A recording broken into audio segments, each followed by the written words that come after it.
I still don't fully grasp what actually happened to me in the parking structure beneath the Holly Hills Mall. I'm not sure if there's some standard format for posts like this, but I'll just dive right into it. I'm writing all of this because maybe, just maybe, someone out there knows more about places like this or could help me make sense of what happened to me and my best friend inside that underground maze. My name is Ethan, and my buddy Aaron and I share a pretty niche hobby. We're urban explorers. To anyone unfamiliar with the term, it basically means we spend our free time poking around abandoned human-made places. I've always been drawn to places like empty water parks or old amusement parks. Aaron, though, prefers the creepy medical stuff, derelict hospitals, shuttered facilities, that kind of thing. We both spook easily sometimes, but we've never believed in anything supernatural. And after nearly a decade of doing this together, we're pretty seasoned. We know what gear to bring, how to avoid getting spotted by cops or security, and when it's time to bail. Recently, we visited my brother for a few days in Virginia. He just had a baby, and I hadn't been able to visit earlier, so this was my chance to make up for it. He lives in a small town called Holly Hills, about half an hour from Richmond. Frankly, the place is dull, but he told us about an interesting abandoned mall right near town, simply called the Holly Hills Mall. Built in the early 80s by some wealthy lumber family hoping to boost the town's appeal. Supposedly, it only survived about 7 years before shutting down in 1987. I know none of the historical stuff is crucial, but it helps me collect my thoughts, and honestly, the backstory always adds to the charm of exploring these places. We decided to check it out on our last day, before heading to the airport for a late flight. We woke early, packed our bags and gear into the rental car, said goodbye to my brother and his family, and headed to the mall. It sat on the fringe of town, which felt strange since malls are usually built centrally. Thick brush and tall trees crowded it in, plus a high chain-link fence all around. The main gate was the usual rusted metal held shut by a chain and padlock, but oddly, the padlock wasn't even closed. That's uncommon, but not unheard of. Sometimes people stop caring about these old properties altogether. For us, an unlocked gate usually means no active security, so it's almost a relief. I opened the gate and Aaron drove us inside. The mall wasn't huge, but it was larger than we expected. We pulled into the vacant parking lot, grabbed our equipment, and found an entrance. The exploration itself inside the mall was pretty uneventful. Still, it was fascinating. Advertisements, storefronts, interior architecture, all frozen in the stale, post-apocalyptic atmosphere of the 80s. There was a massive hole where the skylight had collapsed, and the indoor courtyard tree had grown through it, towering upward. I'm more into photography than Aaron, so I spent most of the time taking pictures. I got what I'm sure would have been some incredible shots, except I no longer have the camera, not because I misplaced it. I know exactly where it is. We'll get to that soon. Inside the mall, I kept having this strange sensation of being watched, soft footfalls crunching glass somewhere behind us, a shape briefly caught in my peripheral vision only to vanish when I turned. But I dismissed it as nerves. There were no signs of security, and even if someone had called the police, I doubted they'd bother coming all the way out here, so I ignored the unease. Eventually, we sat in the food court, ate the sandwiches we'd packed, then headed back to the car. We loaded up, started driving toward the exit, then noticed the entrance to a parking garage, 5 levels above ground from the look of it. Nothing special, but for some reason, both of us felt compelled to check it out. We spent less time in the mall than expected, so why not? We drove up to the 4th floor. Aaron did some donuts like an idiot and attempted his best Fast and Furious moment on the way down. I had a death grip on the seat, partly because I prefer to stay alive, partly because we were in a rental we absolutely couldn't afford to repair. We reached the ground level again, laughing, and started for the exit until we noticed the ramp leading down, a sublevel, which seemed weird. Why would a small-town mall need a giant surface lot, a 5-story garage, and apparently levels below ground? Out of curiosity, we drove downward, total darkness. Aaron turned on the brights and rolled us through. Nothing unusual, just shadows and cold concrete. Then there was another ramp leading farther down. Naturally, we turned it into a game. I guess there were only 2 underground floors total. Aaron guessed 5, just being ridiculous. But to our surprise, my bottom floor wasn't the bottom at all. There was another, and another, and another. 4 floors down, we were laughing in disbelief. And then we saw a ramp to a 5th subfloor. This place had 10 total levels, including the ground floor. For this tiny mall, in this tiny town, someone had grossly overestimated how popular this place would become. We headed down to the 5th sublevel. Now the darkness felt absolute. No ambient light anywhere beyond our headlights. We rounded the corner and found yet another downward ramp, so we kept going, 6 more floors. We were 11 stories underground when things stopped being even remotely funny. Aaron started tossing out wild theories, a secret government base, an apocalypse bunker, until he abruptly stopped talking. Because suddenly there was a car parked down there. It sat in a designated spot, headlights on. As we crept closer, I rolled down the window, trying to listen for anything. A cold draft swept into our car immediately. It was warm and sunny outside earlier, so the chill felt unnatural. But we were deep underground, so maybe that was normal. We pulled up beside the car. Its engine was running. It looked like an old model from the late 70s or early 80s. Inside, empty. I suggested maybe it belonged to a security guard checking the premises and that he'd return any minute, but Aaron pointed out something unsettling. The car was blanketed in thick dust, as though it had been sitting there abandoned for years.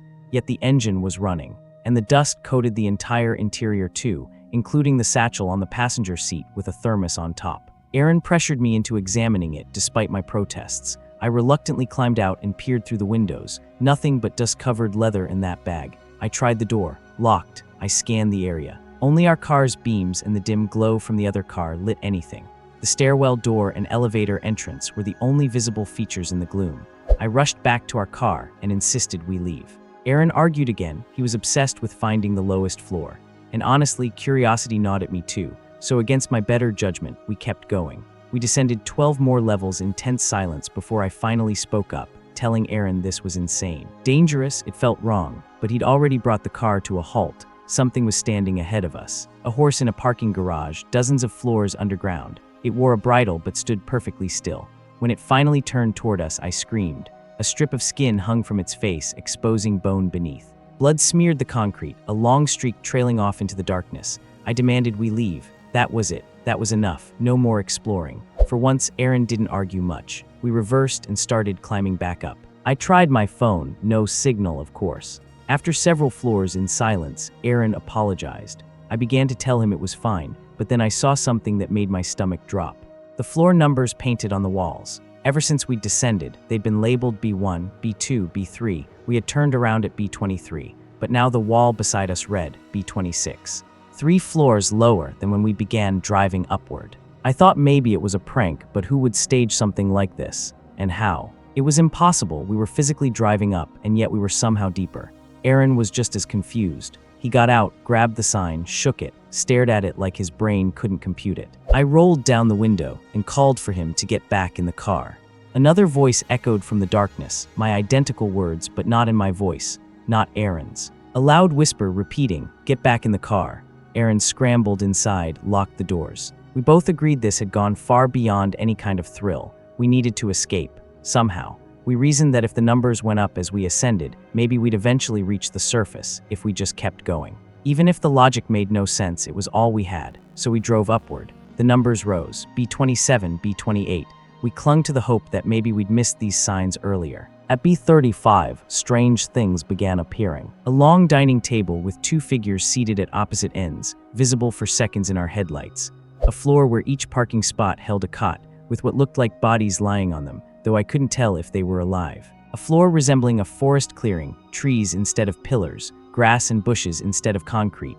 A distant cabin with a glowing window and smoke curling from its chimney.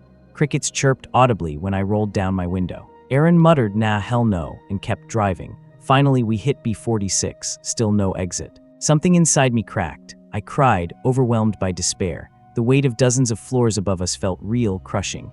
Aaron kept trying to compose me, offering rational explanations, but there were none. He started driving with renewed determination, downward this time. B47, B48, B49.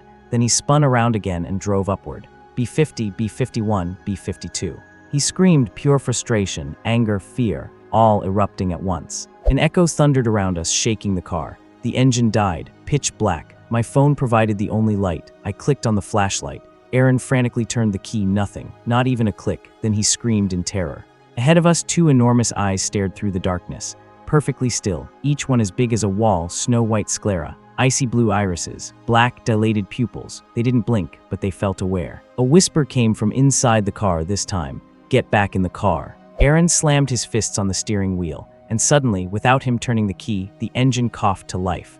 Something wanted us to leave, and we were more than ready. He threw the car in reverse and sped upward, ignoring the numbers. After several floors, I noticed faint lights. The emergency light above the stairwell door glowed dimly, our first lifeline. I convinced Aaron to stop. We parked, sprang out, tore open the stairwell door, and ran upward. The first landing, B57, the numbers were going down, meaning we were ascending. Hope surged through me. We climbed nearly 20 floors at a sprint. Around B30, exhaustion slowed us down. I glanced back, something terrifying was happening. Each floor's light clicked off as soon as we left it. We turned back to climb, and I slammed into Aaron, who had stopped. At the top of the next flight sat a person, huddled, head buried into their knees, shaking. Clothes worn, dusty, possibly homeless, possibly the owner of the dust-covered car. I called out gently, no response. We edged around him, no reaction. But as soon as we climbed to the next floor, I looked back and he was staring at me. Sunken cheeks, pale face, piercing blue eyes. We pressed on, every floor the same man. Curled up when we arrived, staring when we passed. Finally, we reached one, no figure waiting. Then zero and light seeped from around the door. Aaron shoved it open and froze. The cold returned, and there in front of us, illuminated by our own headlights, was our car exactly where we'd left it, back on B58. I felt the world crumble beneath me. Aaron walked into the stairwell, collapsed and gave up. His courage evaporated. He was done. I ran upward alone. Warm light peeked through the next door. Sunlight, real sunlight. I burst through and staggered into the bright day. My eyes burned. We made it out. I ran back to get Aaron. He was gone. I tore through the garage, shouting his name, nothing. I called down the stairs but froze. There he was, on the next landing. Curled up, arms around his knees, staring at me. I charged down, the figure vanished, only to reappear one floor lower, staring silently. I couldn't do it. I couldn't go back down. I begged him to come with me. He didn't move, just stared. I promised I'd return. I fled the garage, ran across the lot, past the gate, into the road. Finally got phone signal, called the police. They found nothing, no sublevels. No evidence. They acted like I imagined everything. They cited me for trespassing. My brother picked me up. I tried explaining, and he insisted he had no idea who Aaron was. My brother, his wife, his kids, none of them remembered him. My phone had no photos of Aaron. The camera I left in the car had disappeared. Every trace of Aaron gone, like he never existed. But I know he did. 20 years of friendship don't vanish overnight. I've been in therapy, medication. Nothing helps, something is wrong. The world feels misaligned. Like I walked out of that garage and into a version of my life that isn't mine. And every day it becomes more obvious. I have to go back. I have to find Aaron. We have to get back in the car. My friend won't stop talking about the smiling man. My friend's apartment elevator got stuck, and now he won't stop talking about the smiling man. I know how insane this sounds, but hear me out. My friend Ben recently moved into this old Art Deco apartment building downtown. It's got that vintage charm people romanticize until they actually have to live with it. Peeling wallpaper with faded floral patterns whispering forgotten stories, rickety floorboards that groan under every step like restless ghosts, and the piece de resistance, a creaky elevator that groans more than it glides. Every time it ascends, it feels like it's on the verge of giving up the ghost entirely, its rusty echoes crawling down the dusty halls. Yesterday, Ben texted me in a panic. He'd gotten stuck in the elevator between floors. Annoying, sure, dangerous, not usually. But here, where things start getting strange. In that building, there's supposed to be no 13th floor. The button panel jumps from 12 to 14. Where 13 should be, there's just a blank metal space, as if the building is daring you to press a button that doesn't exist. Ben told me the elevator had lurched violently and then stopped, plunging him into darkness. The flickering fluorescent lights flickered twice, then died. Only his phone screen offered a faint glow. He tried the call button, nothing. The silence around him grew thick and oppressive, broken only by the groaning of old machinery and the frantic thump of his own heartbeat. He said it felt like the entire building was holding its breath. Then out of nowhere, the elevator jerked again, and the doors slowly scraped open with a metallic scream. There was no hallway, no lights, just an endless mouth of inky blackness yawning before him. The air smelled stagnant, heavy, almost rotten. Somewhere in the dark, something was dripping in a slow, rhythmic pattern. Ben, always too curious for his own good, stepped out. His phone light sliced through the suffocating dark, revealing a hallway that shouldn't exist, an endless corridor of peeling wallpaper, cracked linoleum, and the overwhelming stench of mildew and something else, something primal. But the worst part, a faint greenish glow pulsed from somewhere deeper down the corridor, like a slow-beating heart, beckoning. He texted me, "There's a floor here, but it's not lit. Should I step out?" My own heart leapt into my throat. I begged him to stay put and wait for help. It took ages before he answered. When he finally did, his message chilled my blood. She smiled. No eyes, just black holes. I fired back, who smiled. His reply, the man on floor 13. Ben hasn't been the same since. He keeps talking about the smiling man. Obsessed. Whispering about the hollow black pits where the man's eyes should be, and a smile stretched impossibly wide across his face, ear to ear, inhuman and cold. The playful, easygoing Ben I knew, gone. I rushed to his apartment. The hallway floorboards groaned under me like tortured souls. Ben opened the door, but it didn't feel like Ben standing there. His once bright eyes were vacant. His face was slack, expressionless, and he kept repeating one phrase in a flat, monotone voice. "The smiling man waits for you on floor 13. I panicked and called the police. They searched everything. They found nothing, no hidden floor, no strange hallway, nothing out of place. They think Ben was stressed, exhausted, maybe hallucinating, but I know better. Ben has locked himself in his apartment, refusing to leave. He spends hours drawing the same disturbing image over and over. A wide, toothy grin beneath empty, black eye sockets. And sometimes, late at night, when I walk past his door, I swear I hear that same rhythmic drip echoing from inside. The sound freezes me in place every time.